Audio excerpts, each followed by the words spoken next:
Como a prepotência judicial corrói a liberdade.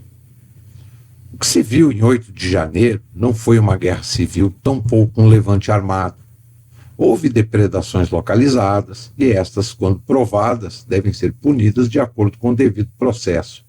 Mas milhares de brasileiros estavam apenas sentados, portando bandeiras, frustrados com o processo eleitoral e com a falta de transparência das instituições. Muitos alimentavam um desejo, uma esperança ou até uma fantasia de reversão política. Ora, desejar não é crime. O que passa na mente de uma pessoa não pode ser equiparado a um ato violento. Esse diagnóstico de criminalização de opiniões encontra eco até em análises internacionais, como o relatório da Human Rights Watch de 2024, sobre liberdade de expressão no Brasil.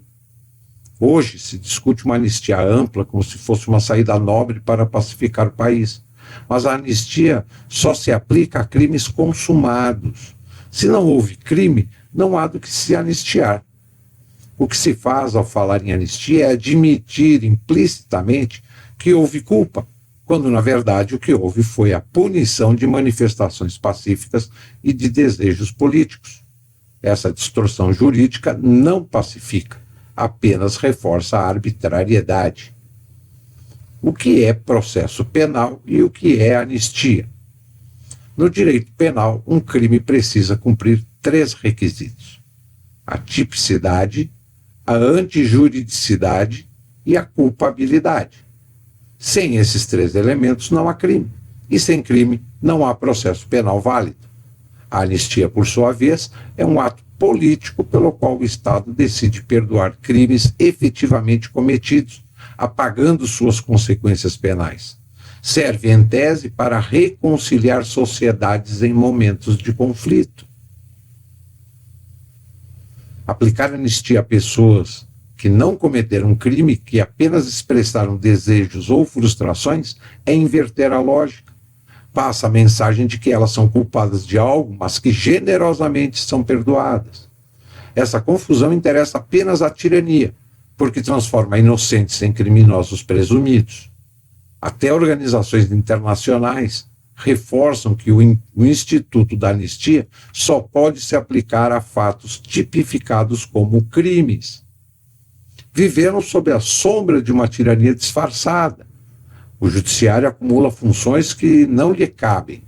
Investiga, acusa, julga, concentrando em si um poder que ultrapassa qualquer limite constitucional. O Congresso assiste passivamente, dissimulado, como se o silêncio não fosse uma forma de cumplicidade. O Executivo é vazio e governa com força emprestada pelos tribunais, preocupado em manter aparências.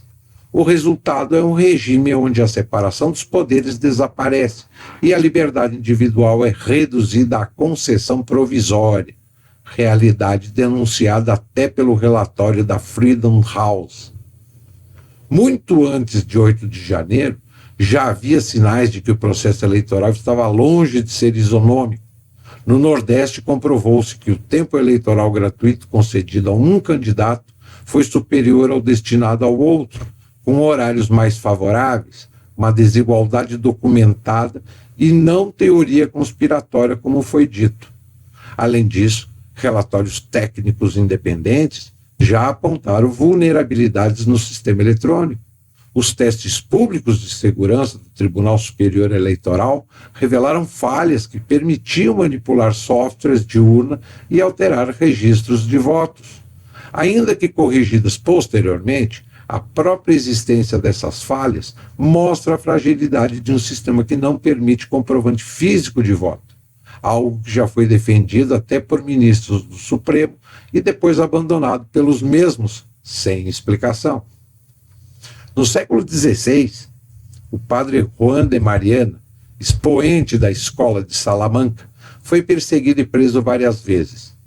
Sua culpa não era uma ação violenta, mas a ousadia de escrever e ensinar que um governante que violasse a lei natural e se tornasse tirano poderia e deveria ser enfrentado e afastado em nome da liberdade do povo. Em sua obra De Rege et Regis Institutione, de 1599, Mariana desenvolveu esse raciocínio como forma de preservar a sociedade contra a arbitrariedade. O que ocorre no Brasil hoje não é diferente. Homens e mulheres de bem que apenas manifestaram desejos políticos estão sendo tratados como criminosos perigosos. O próprio candidato à reeleição é julgado por um plano jamais concretizado, por intenções nunca materializadas. Assim como ensinava Juan de Mariana, nenhum governante que fere a lei natural pode ser considerado legítimo. E no Brasil de hoje, não se pune o ato, mas o pensamento. Essa criminalização de opiniões encontra paralelos atuais em relatórios como os da Reporters Without Borders, que monitoram violações à liberdade de expressão no Brasil. Muitos dos manifestantes foram conduzidos em ônibus do Exército, sob o pretexto de que seriam levados para locais seguros. Não lhes foi lida a ordem de prisão, tampouco assegurados seus direitos constitucionais, como o direito ao silêncio e à assistência de advogado, previsto no artigo 5º da Constituição e no artigo 306 do Código de Processo Penal. Esse procedimento não foi apenas irregular do ponto de vista jurídico, foi eticamente inaceitável e profundamente desonroso. Ao agir assim, setores das Forças Armadas violaram não apenas a legalidade, mas também a honra militar, fundada na fraqueza, na disciplina e no respeito à verdade.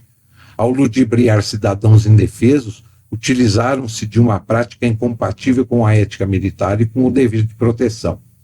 Essa quebra de honra e de confiança não apenas macula a instituição, mas fragiliza todo o processo judicial, já que nasce de um ato viciado e indigno.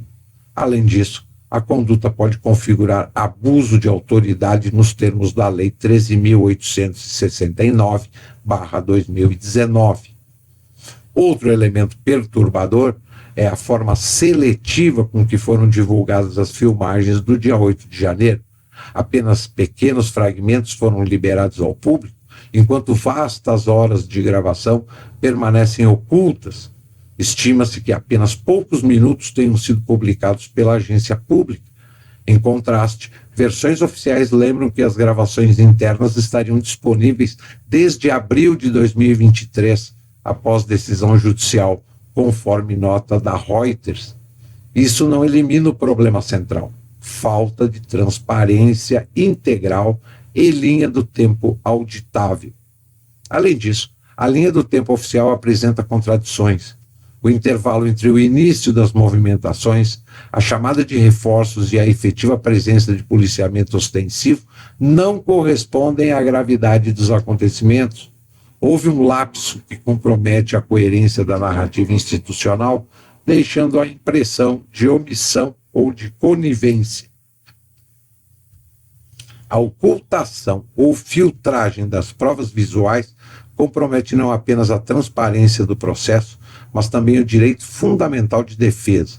Sem acesso integral às filmagens e nem mesmo aos autos do processo, não se pode estabelecer uma narrativa fiel dos acontecimentos, nem confrontar as versões oficiais. A verdade, nesse caso, parece submetida à conveniência política.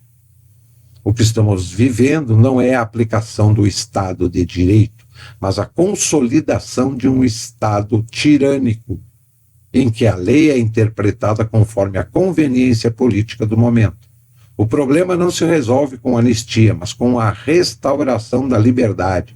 Libertar os que estão presos sem crime, restituir a verdade sobre os acontecimentos e colocar o judiciário novamente em seu devido lugar. Escrever ou falar sobre esse cenário por si só já se torna um ato de risco. O medo do afastamento social e do cárcere paira como sombra sobre quem ousa denunciar a tirania brasileira. Heidegger descreveu o medo como uma experiência existencial, em que o ser se sente lançado diante da ameaça do nada. Aqui ele assume forma concreta, o medo de que a palavra se torne delito. O Brasil não precisa de anistia, mas de justiça. Não precisa de condescendência com um crime que não existiu, mas de coragem para afirmar que o desejo e a opinião não podem ser punidos. transformar intenções em delitos é próprio de regimes autoritários. Como lembrou Juan de Mariana, há mais de 4 séculos, nenhum poder é absoluto quando fere a lei natural e a liberdade do povo.